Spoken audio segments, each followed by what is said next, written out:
Ассаламу алейкум, Асанов каналының көрүүчүлөрү, катталуучулар, амансыздарбы? Кандайсыздар? Бүгүн буюрса жумушка чыктык. 26-июль болуп калды. Июльда каникул отпускучулар бардыгы башталды. Москвада эл почти калбай калды окшойт. Пробка жок. Жумуштар азайды. Ушундай убакта жумуш кандай болот, ошону көрсөтүп берейин деп атам. Ошол бүгүн буюрса пятница, 26-июль болуп калды. Эртең мененки саат 6-дан 24-үндө өттү. Так, телефон даяр. Бизде жаңылык туугандар. Кечетен баштап монда приоритет өлө көбөйүп кетти. Двойной койчу. Меники 12 болчу, азыр 24 болуп кетти. Брендингке 5 эле, азыр 10 болуп калды. Короб на крыше буга 2 болчу, буга 4 болуп калды. Шылчылар бардыгы 2ден болуп кетти. Меники платинага 10, рейтинг 4.95 өйдөгө 8, экспертке 6 берген. Так, пробегти 0-га түшүрөлү. 0-га түшүрдүк. Буюрса мына бысмылла деп линияга чыгалы. Буюрса бүгүн жакшы иштеп келели. Так, меники азыр гибкий күйүк. Гибкийди күйгүзүп алып иштеп атам. Бонус кылбай элем. Эртең мененки лужалар күйгөндө эле экспресс берет кой, экспрессинде күйүп турбайбы? Заказ отменен. Экспрессти өчүрөлү. Эртең менен акта экспресс. Кайра эле экспресс берет. Заказ отменен. Экспрессти өчүрүп жетишпей калды. 1.52 менен Кутузовский проспектке берип атат. Заказ отменен. Мен агып салды го. Бул 70 дагы. Жакшы заказ болчу, 1.52 менен Кутузовский проспектке. Кутузовский деп жанагы бар, коэффициент бар, коэффициент менен алмакпыз ал жактан. Мейлем буйруганы. Ошол туугандар, бүгүн канча саат обедке чейин иштейм. Обедке чейин иштеп, канча саатта канча тапса болот, ошону көрсөтөлү. Азыр бирок жумуш слабый. Мурда обедке чейин 6.000-7.000 иштеп койчу элек. Азыр 5.000 аран кылып атабыз.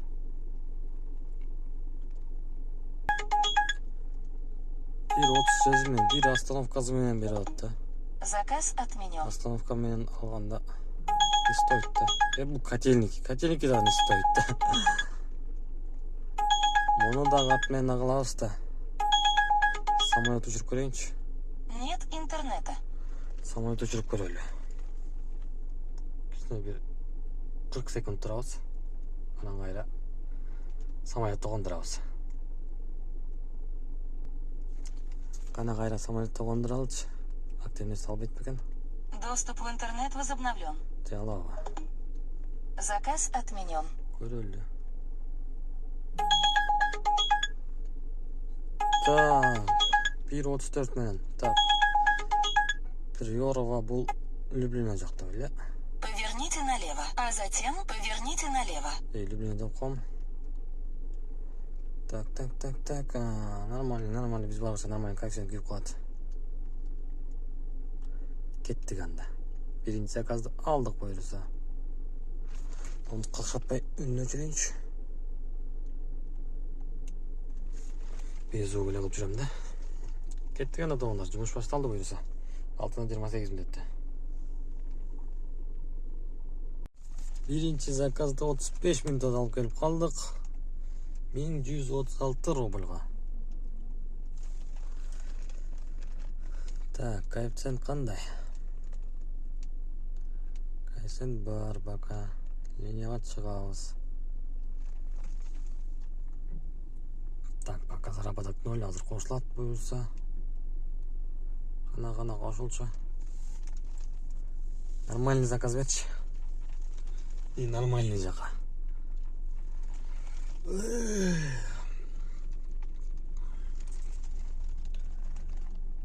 37 километр жүрүптүр мен.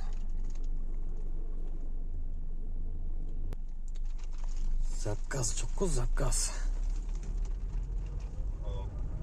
Алло. Принимаем. Дубнинская.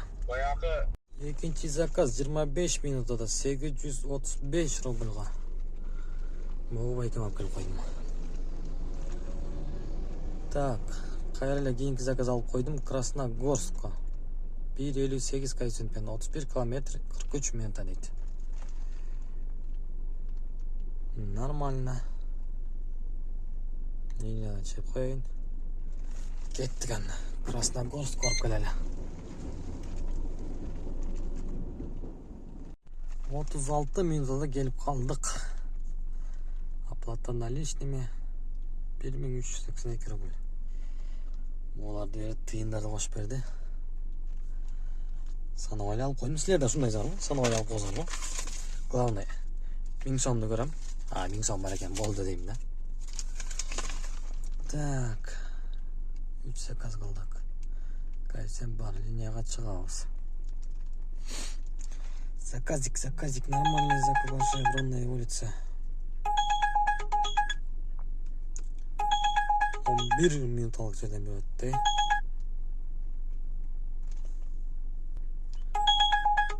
Бульвар строителей дейт.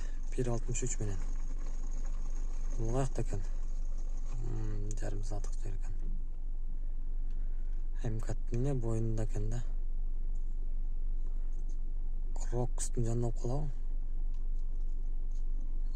Бек ошол жакта экен да. Кеттик анда. Линияны чыгып коеюн. 29 минутта 4-чү заказды алып келдим. 866 рубльга. Так, заказ жок го, линияга чыгып койгом. Келатканда эле. Это 3-4 минут калганда линияга чыгып коем да. Батыраак бере калсын деп. Коэффициент өчө баштады. Жана мен бул клиентти алганымда кып-кызыл болуп турган болчу. Центр уже третий кольцо ничего өчүп калды коэффициент. Ушундай болот, только чет жактары эле Шереметова күйүп атат. Таман. Заказ күтөлчү. Күттүрүп 1,16 коэффициент менен берди. Так, центр жака экен. 16 километр 19 минутта дейт. Кайсыл тарап болуп калды? 1905 жака экен да. Ал жактан эми 5 коэффициент алабыз да. Уже коэффициенттер өчтү. МКаттын сыртына күйөт. Ничего, иштей береличи. Буйруганча иштейбиз да.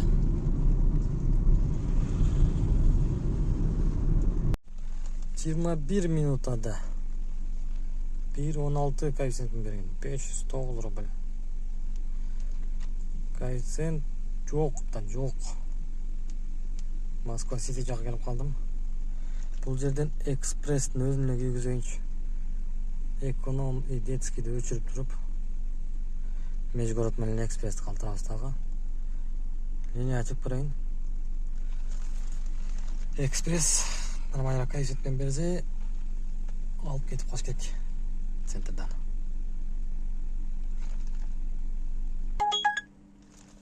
$234 коэффициентпен берип атат. Алып алдым мен. Так, кайсы жерге келген бул? Мынаке. Третий кольцодан чыгат экенбиз, коэффициент күйгөн жерге барабыз буюрса. Бирок бунун от двери до двери жаман да. 10-чы подъезд дейт.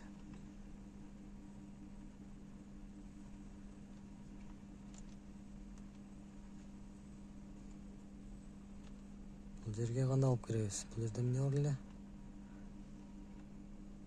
Бул жер дагы 15-20 минут бекер. Нормально. Кеттик анда. Вот тряпканы не коюп койдуңар десеңер, бул телефон ысып кетпесин деп тряпканы суулап коюп койгонмун. Так жаман көрбөгүлө, не жүдеп тияка коюла калсың ана дебесеңчи. Комментарийге жазган байкелерим бар. Ошого телефон узатып турсун деп суулап коюп койгон кезим. Ой, самокат акырын айда.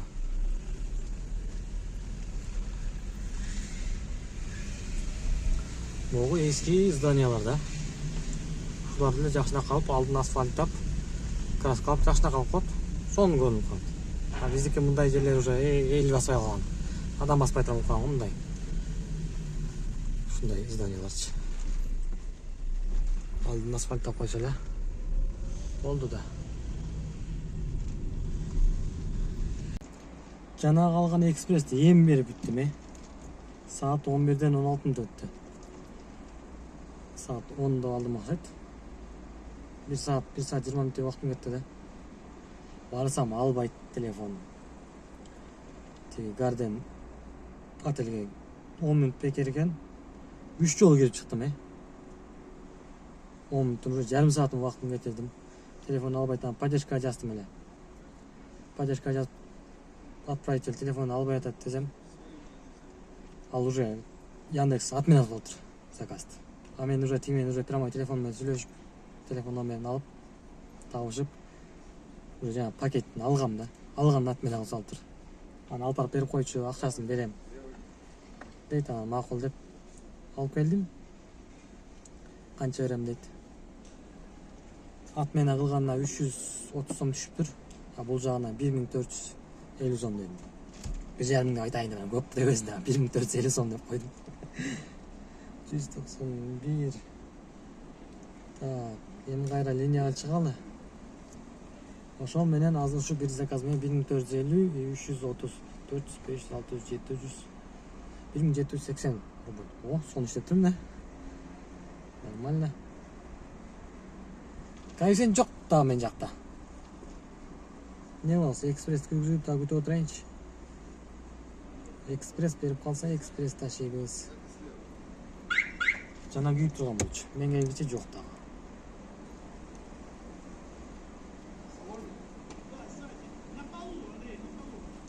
Заказ күтөбүз, заказ. Дагы бир экспресс алдым туугандар. Экинчи экспресс. 6 фио жакка бартам. 36 минутта жетет экенмин. 42 минут ушундай көрсөткөн. Не алдым дебейсиңерби? Карагыла. Гүлдүн чоңун. Жаман чоң го. 10-15 миң сомдук гүл да бул дагы.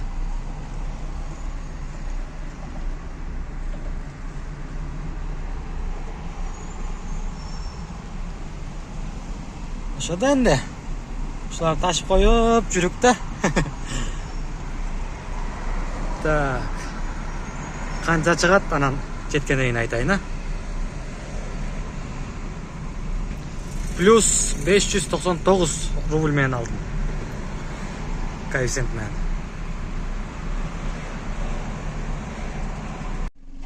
Так, заказды алып келип калдык. Бул Lexus S350. Мужик заказ бериптир. Машинасы крутой экен. Крутой балага крутой гүл алып келип койдук. Завершаем. 1251 рубль. Повышенный спрос 599 рубль. Өтө сонундай. Экспресстен комиссия албайт да. Ошонусу сон. Саат 12-ден 20 минут өтүп калыптыр. Ами коэффициент кет. Курсагачты да бет кылайын деп атса. Азыр чай ичип алалы. Обедтен кайра улантабыз берсе.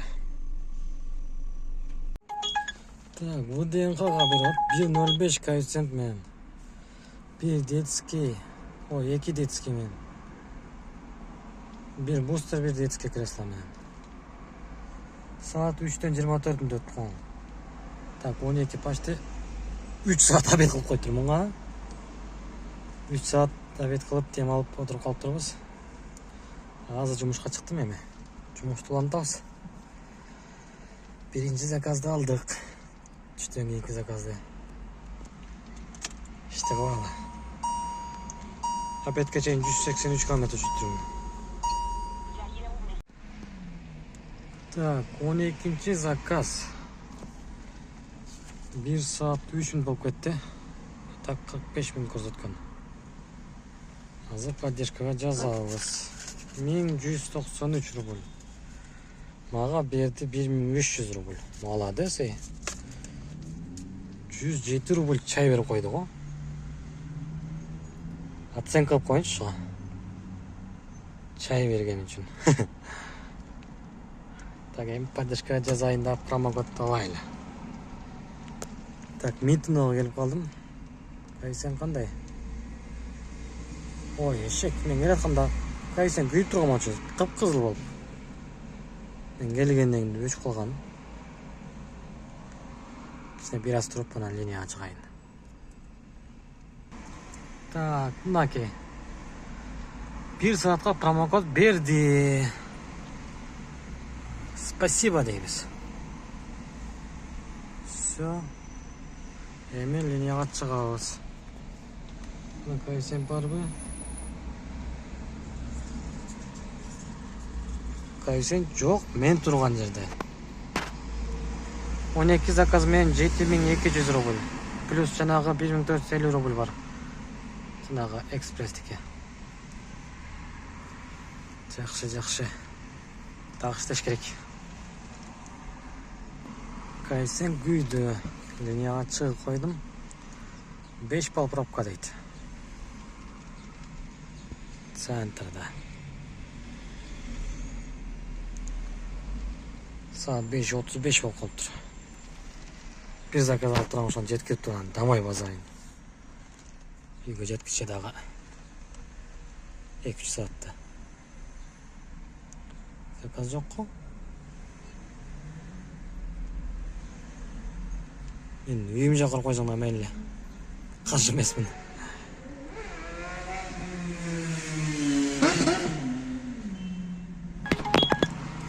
Красногор, Павшинский бульвар дейт.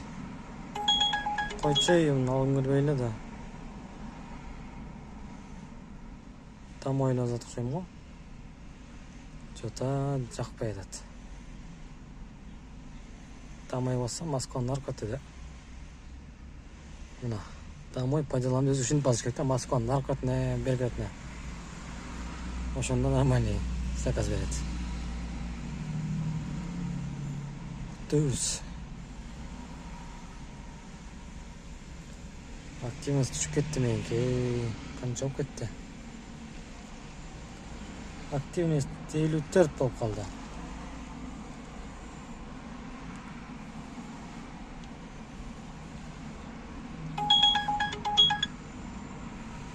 Шымкентский бульвар дейт. Мага эмне кереги бар? Бер нарака. Москва наркотне. Полет иштейби? Полет иштебейт болуш керек. Кана кайра самолетту кондурайлы.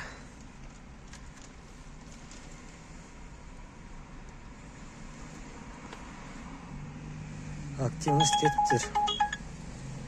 О, мына 1 saat 10 minut, 1:20 менен. Аз бирок. Ала берейинчи. Люблиноға.